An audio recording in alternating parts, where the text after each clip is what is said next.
నమస్కారం ప్రతిధ్వనికి స్వాగతం. జమ్మూ కశ్మీర్లో భారత వైమానిక స్థావరంపై జరిగిన డ్రోన్ దాడి దేశ ప్రజల్ని ఉలిక్కిపడేలా చేసింది. కశ్మీర్ లోయలో శాంతిని నెలకొల్పేందుకు భారత ప్రభుత్వం కీలక చర్యలు తీసుకుంటున్న పూర్వరంగంలో ఈ దుశ్చర్య చర్చనీయాంశమైంది. ఈ దాడి చేసిన ముష్కరులెవరు? వారి వెనుక ఎవరున్నారు?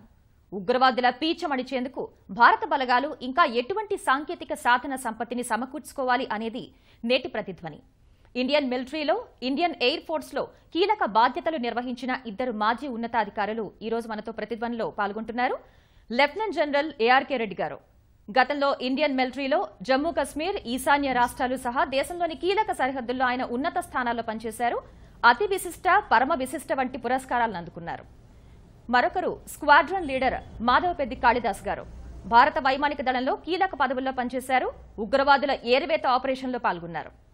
మాధవపెద్ది కాళిదాస్ గారు, జమ్మూలో భారత వైమానిక దళ స్థావరంపై జరిగిన డ్రోన్ దాడి ఎలాంటి సంకేతాన్ని ఇస్తోంది? అమ్మా, అసలు ముందు క్లుప్తంగా ఈ డ్రోన్ వ్యవస్థ అనేది ఎలా ఉంటుంది ఏమిటి అన్నది నేను ఒక్క నిమిషం వివరిస్తాను మన ప్రేక్షకుల కోసము. ఇది ఒక చిన్న సైజు హెలికాప్టర్ లాంటిది. వాటిలో రోటార్ వ్యవస్థ ఉంటుందమ్మా, అంటే ప్రొపెల్లరు, దాని వెనకాల motor. At the same time అవి ఏం చేస్తాయంటే భూమి యొక్క ఆకర్షణ శక్తికి రివర్స్గా పనిచేసి గాల్లో ఎగురుతాయి. సో అలా ఎగిరినప్పుడు దానిలో ఉన్న యాక్సెలరోమీటరు, జైరోస్కోప్స్, ఈ వ్యవస్థ కాంబినేషన్లో అది ముందుకి వెనక్కి చాలా సునాయాసంగా వెళ్తుంది. దీనిలో ఉన్న అతి ముఖ్యమైన అడ్వాంటేజ్ ఏంటంటే దూర ప్రాంతంలో, అంటే కనీసం 10-12 కిలోమీటర్ల నుంచి కూడా రిమోట్ కంట్రోల్ ద్వారా, వైఫై సిస్టమ్ ద్వారా పనిచేస్తుంది.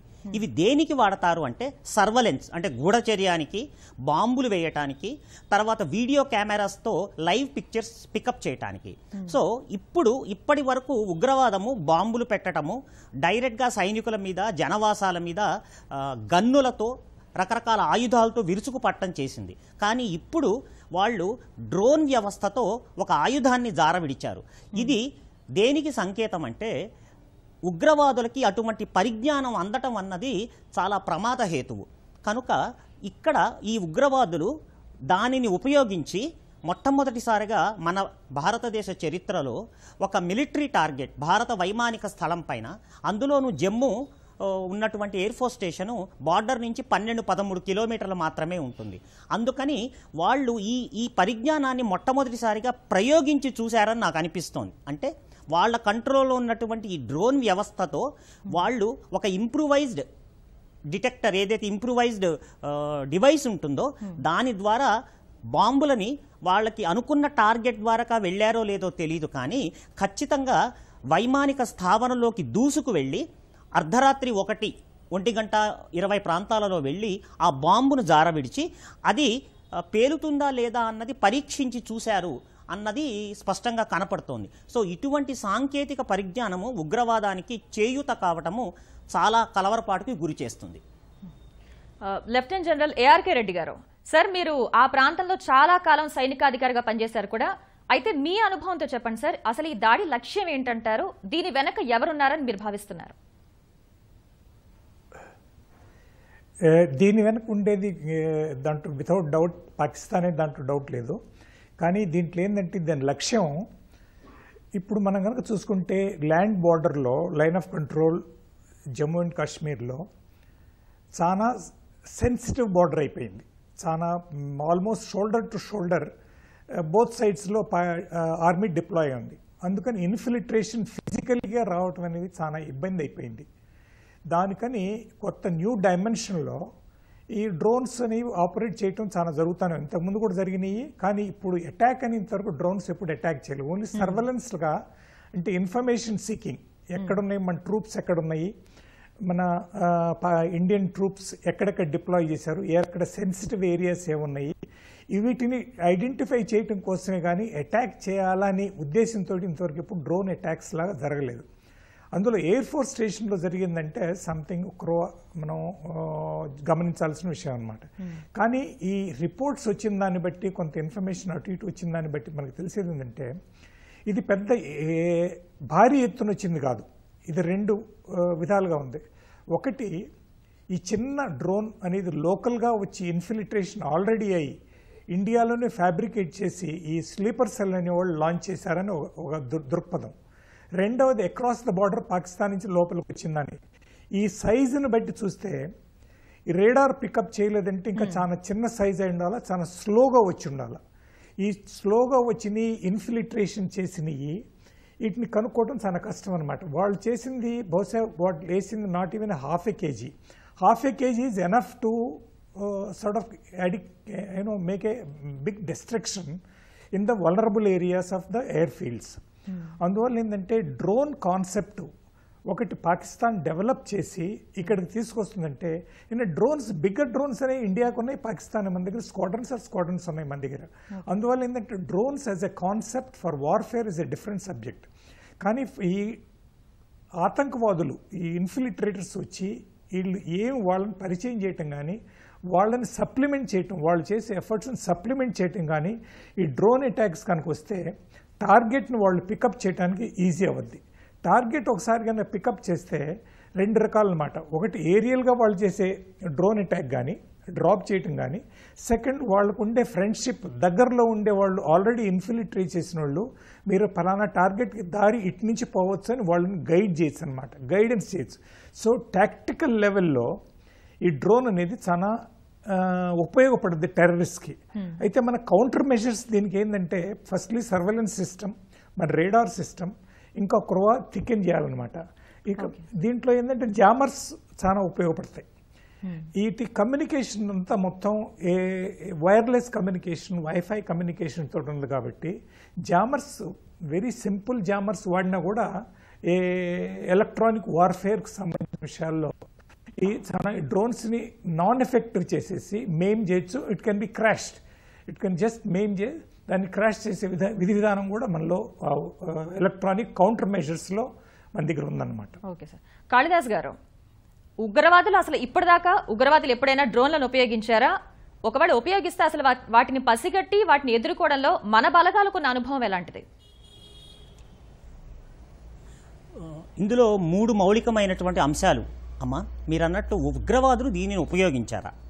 ఇందాక సార్ చెప్పినట్లు పాకిస్తాన్ 2-3 ఏళ్ల నుంచి ఈ డ్రోన్ల సహాయంతో ఉగ్రవాదులకి ఆయుధాలు, ఇతర మందుగుండు సామాగ్రి, డైరెక్ట్గా రాకెట్ లాంచర్సు, తర్వాత AK-47 వంటి మెషిన్ గన్స్ ఇవన్నీ సప్లై చేస్తూ వచ్చింది. ఈవెన్ కరెన్సీ కూడా డ్రాప్ చేస్తుంది. గత 2-3 ఏళ్ళుగా బార్డర్ ఏరియాస్లో చాలా విస్తృతంగా ఈ డ్రోన్ల సహాయంతో లోపలికి చొచ్చుకొచ్చి వాటిని వీళ్ళకి అంటే ఈ ఉగ్రవాదాన్ని పెంచి పోషించటానికి సహాయకారిగా ఉంటుంది. ఇప్పుడు నేరుగా ఈ డ్రోన్ల సహాయంతో వాటిని డైరెక్ట్గా ఒక అటాక్ లాగా అంటే అటాక్ రోల్లో వాడారు. ఇందాక మన్నవించినట్లు ఈ అటాక్ రోలే కాకుండా సర్వలెన్సు, ఎలక్ట్రానిక్ ఇంటెలిజెన్స్ పికప్స్, తర్వాత వాళ్ళు వీడియో పిక్చర్స్ ఎన్నో రకాలుగా వాడుతున్నారు. ఇప్పుడు డైరెక్ట్గా ఉగ్రవాదులు అటాక్ రోల్లోకి వెళ్ళారు. ఎందుకంటే ఇందాక సార్ చెప్పినట్లు ఫిజికల్గా బార్డర్ నుంచి ఇన్ఫిల్ట్రేషన్ చాలా కష్టతరమైనటువంటి రోజుల్లో టెక్నాలజీ పెరిగిపోతుంటతో వాళ్ళు ఆకాశ మార్గాన్ని ఎన్నుకొని దీని సహాయంతో చేస్తున్నారు.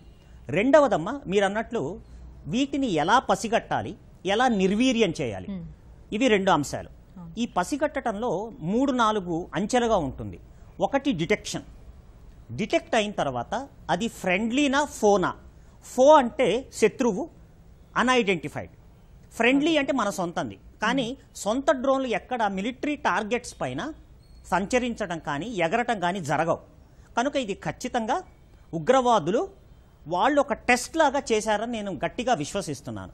సో ఈ ఐడెంటిఫికేషన్ తర్వాత దాన్ని ట్రాక్ అండ్ లొకేషన్, అసలు ఎక్కడి నుంచి వచ్చింది, ఈ డ్రోన్స్ ఎలా ఆపరేట్ అవుతాయంటే దానికి కంట్రోల్ స్టేషన్, అక్కడి నుంచి డ్రోన్స్ మధ్య వాట్ వీ కాల్ RFIDs అని ఉంటాయి, రేడియో ఫ్రీక్వెన్సీ ఐడెంటిఫికైర్స్. ఇవి యునీక్ ఐడి అనమాట. అంటే ఒకే ఫ్రీక్వెన్సీలో 2 పనిచేస్తుంటాయి. సో అవి పనిచేస్తున్నప్పుడు వాటి మధ్య వైఫై కాంపోనెంట్ ద్వారా కమ్యూనికేషన్ వ్యవస్థ ఉంటుంది. సో దాన్ని ట్రాక్ అండ్ లొకేషన్ చేయాలి, ఎక్కడి నుంచి అసలు మొదలైంది. 4వది అది ఐడెంటిఫై అయిన తర్వాత అలర్ట్ సిస్టమ్.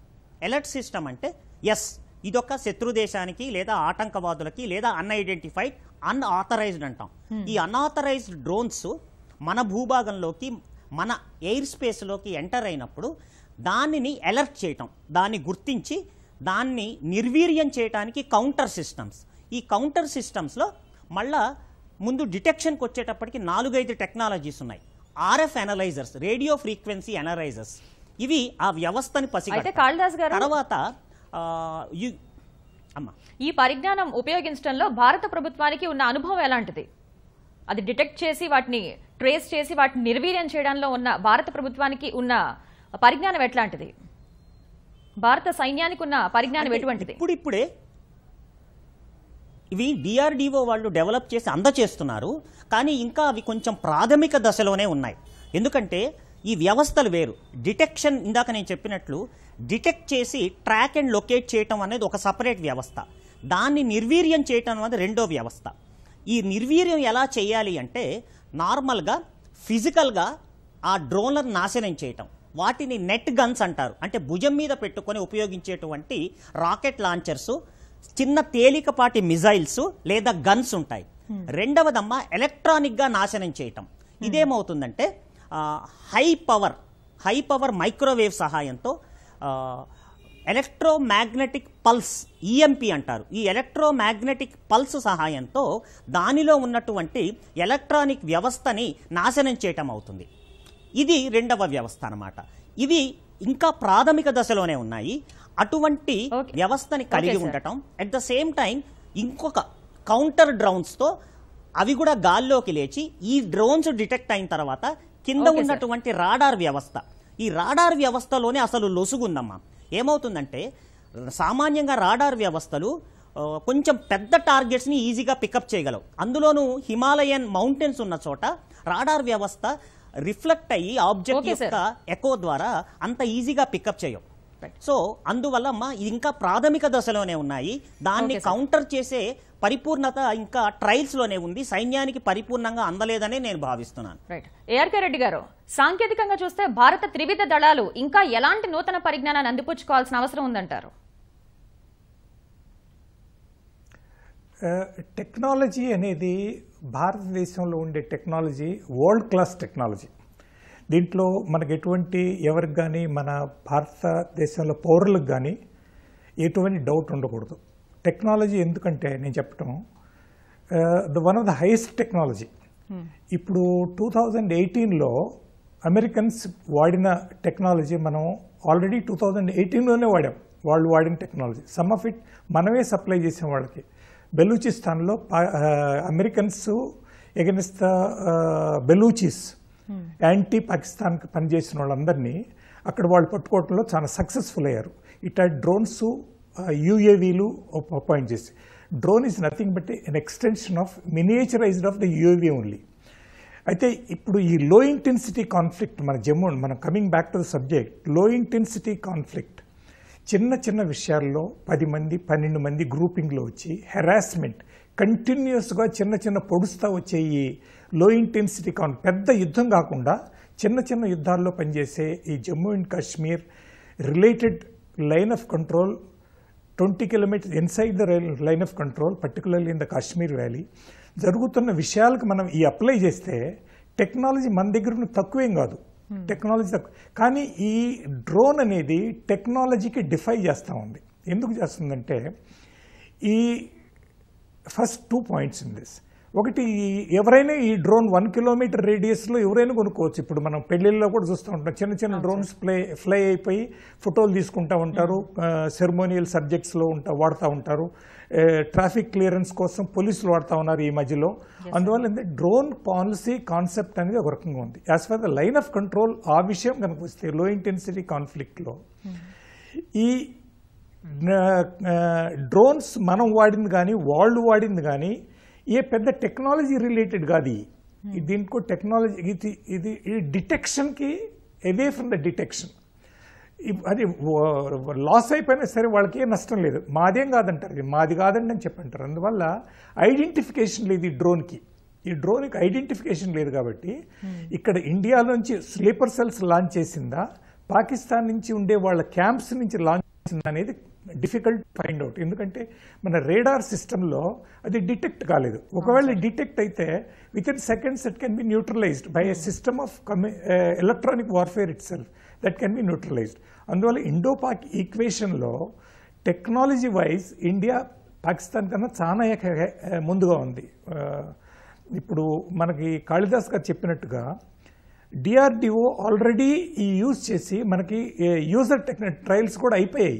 యూజర్ ట్రయల్లో ఇంట్రొడక్షన్ కూడా అయిపోయింది. వీటిని ఇంట్రొడక్షన్లో ట్రయల్స్ జరుగుతూ ఉన్నాయి all over the line of control for 2 different things. One is ఈ low intensity conflict anti terrorist movements కోసం ఎలా చేయాలనేది ఒకటి.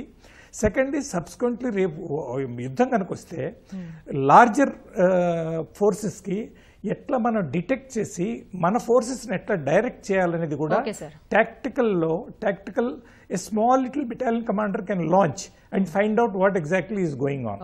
సో మన technology wise we're far ahead of the rest of the people.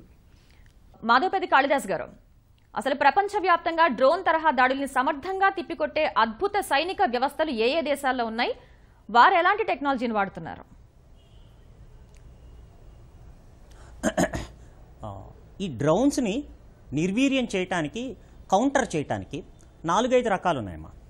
ఒకటి ఇందాక చెప్పినట్లు వాటిని ఫిజికల్ డిస్ట్రక్షన్, ముఖ్యంగా అమెరికా అండ్ ఫ్రాన్స్లో చాలా విస్తృతంగా వాడుతున్నారు. సో ఫిజికల్ డిస్ట్రక్షన్ అంటే ఇందాక చెప్పిన 4 వ్యవస్థలలో డ్రోన్ కనుక డిటెక్ట్ అయిన తర్వాత దాన్ని మాన్యువల్గా, అంటే గన్స్ ద్వారా కానీ, గన్స్ నార్మల్గా అంత రేంజ్లకు వెళ్ళవు, చిన్న సైజ్ రాకెట్ లాంచర్ కానీ, తర్వాత చిన్న సైజ్ మిజైల్ ద్వారా ఆ డ్రోన్స్ని ఫిజికల్గా నాశనం చేయటం, వాటిని ముక్కలు చేయటం. రెండవది జామర్స్, స్పూఫింగ్ అని 2 టెక్నిక్స్ ఉన్నాయి. ఈ జామర్ వ్యవస్థ ఏం చేస్తుందంటే అది ఏ రేడియో ఫ్రీక్వెన్సీలో ఆపరేట్ అవుతుందో, సామాన్యంగా ఎక్కువ దూరం వస్తే అది గెగా హెడ్స్ ఫ్రీక్వెన్సీలో అవుతుంది, అంతేగాని హెడ్స్ ఫ్రీక్వెన్సీ లోవర్ దాంట్లో ఉండదు. ఎందుకంటే లో ఫ్రీక్వెన్సీలో వాడితే యాంటీనా సైజ్ అది పెరుగుతుంది, హై ఫ్రీక్వెన్సీలో వాడితే యాంటీనా సైజ్ తక్కువ అవుతుంది. అందువల్ల తక్కువ దాంట్లోనే హై ఫ్రీక్వెన్సీలో ఉంటాయి. కనుక ఆ ఫ్రీక్వెన్సీలో జామర్స్ సహాయంతో వాటిని బ్లాక్ చేసేయటం, అంటే పని చేయనీయకుండా చేయటం. అప్పుడు ఏమైపోతుంది, మళ్ళా డ్రోన్లో ఉన్న టెక్నాలజీ ఏమవుతుందంటే అవి సేఫ్ టు హోమ్ రిటర్న్ అనే ఒక జీపీఎస్ బేస్డ్ అథారిటీ టెక్నాలజీ ఉంటుంది. అంటే కంట్రోల్ దగ్గర నుంచి సిగ్నల్ అందనప్పుడు ఎక్కడి నుంచి వచ్చిందో అక్కడ వెళ్ళిపోతుంది. కానీ ఎప్పుడైతే మనం జామర్స్ ద్వారా దానికి సంకేతాలు అంటున్నటువంటి జామర్స్ కంట్రోల్ స్టేషన్ ఏదైతే ఉందో దాన్ని గనక మధ్యలో లింక్ బ్రేక్ డౌన్ చేస్తే అది ఎక్కడైతే ఎగురుతోందో అక్కడికి నిదానంగా వచ్చి కూర్చుంటుంది. అంటే దాన్ని మనం క్యాప్చర్ చేయొచ్చు. మూడవది స్పూఫింగ్ టెక్నాలజీ, అంటే వాళ్ళ కంట్రోల్ రూమ్ని బ్లాక్ చేసేసి మన కంట్రోల్లోకి తెచ్చుకోవటం. తద్వారా ఏమైపోతుంది, అది ఎక్కడొక్కడ దాని లక్ష్యాన్ని మరిచిపోయి పక్కన పడిపోతుంది, లేదా ఉన్నట్టు మన దగ్గరికి దొరికిపోతుంది అనమాట. ఇవి చాలా ప్రాచుర్యంలో ఉన్నటువంటి 3 టెక్నిక్స్. సో ఈ 3 టెక్నిక్స్ మనం అందిపుచ్చుకోవాలి. ముఖ్యంగా అమెరికా, ఫ్రాన్స్ అండ్ ఇజ్రాయెల్ చాలా బాగా వర్కౌట్ చేస్తోంది. కనుక ఈ విషయంలో మనము ఒక మెమొరాండమ్ ఆఫ్ అండర్స్టాండింగ్ కింద డిఆర్డిఓ ఇతర సంస్థలు ఏవైతే పనిచేస్తున్నాయో హై ఎనర్జీ సిస్టమ్స్ వీళ్ళవి చాలా కష్టపడి రీసెర్చ్ చేస్తున్నాయి. సో మన దగ్గర ఆల్రెడీ సాంకేతిక పరిజ్ఞానం ఉన్నది.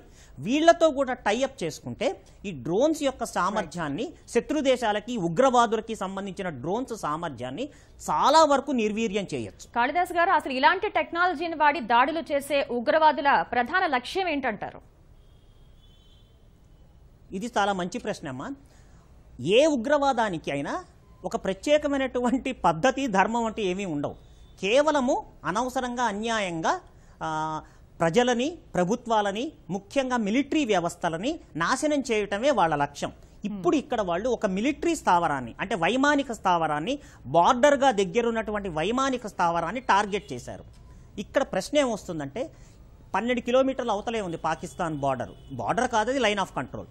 అక్కడి నుంచి వచ్చిందా, లేకపోతే with in Jammu city sleeper cells, ఇందాక సార్ చెప్పినట్లు వాళ్ళు రకరకాల పార్ట్స్ తీసుకొచ్చి ఈ డ్రోన్స్ని ఫ్యాబ్రికేట్ చేసి అసెంబుల్ చేసి దానిలో ఎక్స్ప్లోజివ్ డివైస్.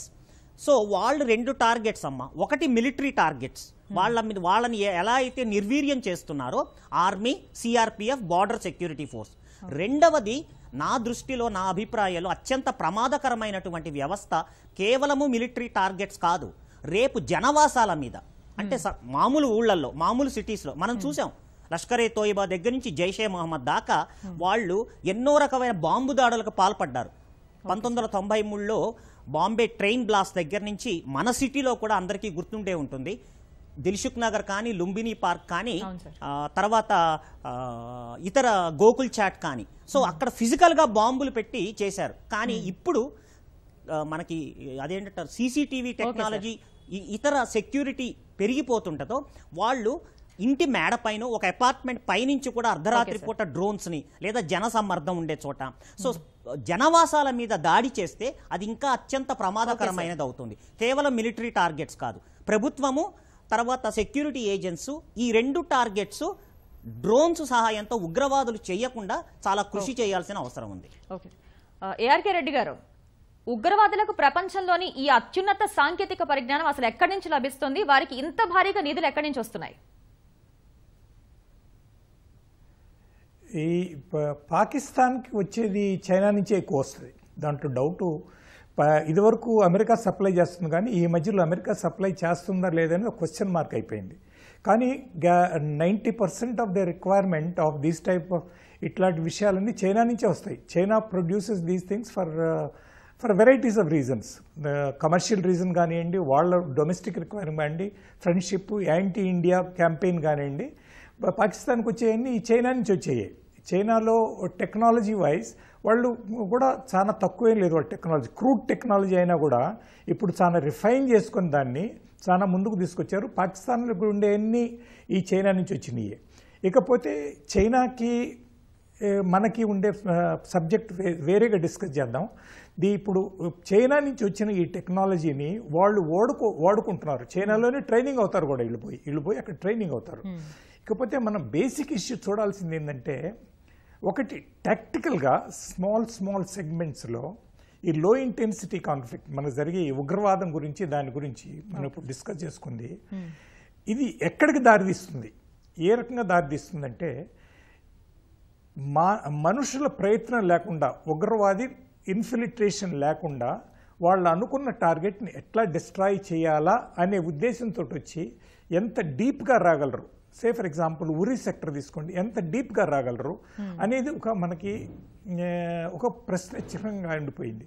కానీ దీంట్లో చూడాల్సింది ఏంటంటే, ఈ డ్రోన్స్ ఈ మౌంటైనస్ ఏరియా, కొండలు, విపరీతం వ్యాలీస్, వీటిల్లో వాళ్ళకి పనిచేయదు. ఎందుకంటే ఎవరో లోకల్గా కంట్రోల్ చేయాలి, లేదా ప్రీ టార్గెట్ చేసి ఫలానా చోటకు పోయి నువ్వు 5 minutes సర్వేలెన్స్ చేసి ఇన్ఫర్మేషన్ చేసి సెల్ఫ్ డిస్ట్రక్షన్, ఇవన్నీ డ్రోన్స్ అన్ని సెల్ఫ్ డిస్ట్రాయ్ అయిపోతాయి. అవసరం అయిపోయి పని అయిపోయిన తర్వాత తిరిగి రావాలనే రూల్ ఏం లేదు. వాళ్ళలో టైం ఫ్యూజ్ ఉంటుంది, టైం ఫ్యూజ్ ప్రకారం అవి డిస్ట్రాయ్ అయిపోతాయి. సో ఈ సెల్ఫ్ డిస్ట్రక్టింగ్ ఫ్యూజ్ తోటి అయిపోతాయి. అందుకని ఏంటంటే ఈ లో ఇంటెన్సిటీ కాన్ఫ్లిక్ట్ కోసమే తయారయ్యే డ్రోన్స్. ఇలాంటి దాడులు చేయడానికి అసలు వాళ్ళకి నిధులు ఎక్కడి నుంచి సమకూరుతున్నాయి సార్? ఏఆర్కే రెడ్డి గారు, ఇంత భారీ దాడులు చేయడానికి వాళ్ళకి నిధులు ఎక్కడి నుంచి సమకూరుతున్నాయి? ఇప్పుడు చాణక్య నీతి ఉందండి, tell me your friend I tell your enemy అని చెప్పి. ఇప్పుడు చైనా సప్లై చేస్తున్నందుకు ముందు చెప్పాను, ఈ నిధులు కూడా చైనా నుంచే వస్తాయి వాళ్ళకి. ఇప్పుడు పాకిస్తాన్ తీసుకుంటే, Pakistan is a bankrupt nation, వాళ్ళ దగ్గర ఇస్ ఎ ఫెయిల్డ్ స్టేట్. మొన్నటిదాకా సైకిల్ కూడా చేయడానికి వాళ్ళ దగ్గర మ్యానుఫ్యాక్చరింగ్ ఎబిలిటీ లేదు వాళ్ళ దగ్గర.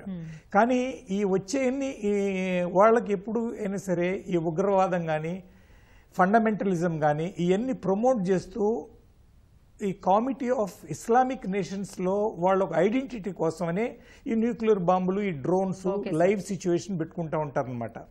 అందువల్ల ఏంటంటే మనకి యాంటీ ఇండియా కాబట్టి చైనా ఈ supply both money, man power, training, equipment, technology ఇవన్నీ చైనా నుంచే వస్తాయి. ఇకపోతే ఒక ఐ వుడ్ సే కాళిదాస్ గారు, భారత ప్రభుత్వం తిరిగి శాంతిని నెలకొల్పడానికి చేస్తున్న ప్రయత్నాలు ఫలించాలంటే అసలు తక్షణం వాళ్ళు చేపట్టాల్సిన చర్యలేంటి సార్? కొంచెం బ్రీఫ్ గా చెప్పండి సార్, మనకి సమయం తక్కువగా ఉంది. తప్పకుండా. ముఖ్యంగా అమ్మ, అక్కడ యువతలో మనం విశ్వాసం నెలకొల్పాలి, వాళ్ళకి ఉపాధి మార్గం చూపించాలి. ఎందుకంటే అన్యాయపు జిహాదీ టెర్రరిజం అనే ఒక అనవసరమైనటువంటి దౌర్భాగ్యమైనటువంటి కాన్సెప్ట్ని వాళ్ళ మైండ్లో ఇండ్రాక్సినేషన్ చేసి వాళ్ళు ఈ దుశ్చర్యలకు పాల్పడేటట్టు పాకిస్తాన్ చేస్తోంది. కనుక ముందు ముఖ్యంగా అక్కడికి మొదటి స్టెప్ వేసింది భారత ప్రభుత్వం. ఆర్టికల్ 370ని రద్దు చేసి అన్ని రకాల పెట్టుబడులు వచ్చి దేశంలో వాళ్ళు కూడా ఇంటిగ్రేట్, మమైకం కావాలని. కనుక అక్కడ యువతకి మంచి ఉపాధి కల్పించి వాళ్ళు కూడా మనలో అంతర్భాగమే అన్న అన్న విశ్వాసాన్ని కేవలం పేపర్ మీద కాకుండా ప్రత్యక్షంగా చేయగలిగినాడు అసలు ఈ ఉగ్రవాదము ఉండదు, పరిపూర్ణ శాంతి నెలకొంటుంది, తద్వారా ఎంతో విలువైన ప్రాణాలు, డబ్బు ఎన్నో మిగులుతాయి. కనుక తక్షణమే అటువంటి చర్యలకు భారత ప్రభుత్వం వెంటనే మొదలెట్టాలని నేను భావిస్తున్నాను. రైట్ సార్, ధన్యవాదాలు సార్. ఇక కశ్మీర్లో తిరిగి శాంతిని నెలకొల్పాలని భారత ప్రభుత్వం చేస్తున్న ప్రయత్నాలు ఫలించాలంటే ముఖ్యంగా అక్కడ యువతకు ఉపాధి లభించాలి, ఉపాధిని కల్పించాలి ప్రభుత్వాలు అని ప్రముఖులు చెప్తున్నారు. ఇది నేటి ప్రతిధ్వని. నమస్కారం.